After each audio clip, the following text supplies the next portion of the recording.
ഒരു മൊമെന്റ് ഇത് ഞങ്ങളുടെ എല്ലാവരുടെയും വിഷു ഒന്നടക്കം നശിപ്പിച്ച്. പറഞ്ഞു തരാം, പക്ഷെ നമുക്ക് കുറച്ച് പുറകോട്ട് സഞ്ചരിക്കാനുണ്ട്.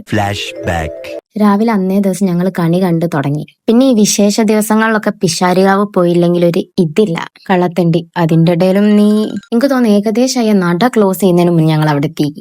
എനിക്കാണ് കഴിഞ്ഞ ദിവസം ആക്രാന്തത്തോടെ ചൂട് ചായ കുടിച്ച് നാവ് പൊള്ളിയോണ്ട് ഒന്നിട്ട് കുടിക്കാൻ പറ്റുന്നില്ല. ആ ചൂടത്ത് അത് കുടിക്കുമ്പോ നല്ല സമാധാനം ഉണ്ടായിരുന്നു. പിന്നെ അങ്ങോട്ട് 3 നേരത്തെ ഡയേറിയ വന്ന്. മനസ്സിലായില്ല, ലൂസ് മോഷൻ അങ്ങോട്ട് തൃപ്തിയായി. പിന്നെ അവിടുന്ന് ഞാൻ വിചാരിച്ച പോലത്തെ ഫോട്ടോ കിട്ടാത്തോണ്ട് തന്നെ വേറെ സ്ഥലത്തേക്ക് പോയി. ഞാൻ പിന്നെ എന്റെ കൊച്ചു സ്ലീവ്ലെസ് ഇട്ടോണ്ട് ഓളെ കവർ ചെയ്യാൻ ഞാനല്ലാണ്ട് പിന്നെ ആരും. പിന്നെ അടുത്ത് ഫോട്ടോസും എടുത്ത് ഇറങ്ങി. അങ്ങനെ പിന്നെ വീട്ടിലെത്തിയപ്പോഴേക്ക് അരുവിന്റെ നാഗാലാൻഡത്തെ കമ്പനിക്കാരി ഞങ്ങളടുത്ത് ഒരുങ്ങാൻ വന്നിരുന്നു. അങ്ങനെ അവസാനം ഞങ്ങൾ അവളെ ഒരു മലയാളി മങ്കയായി മാറ്റി.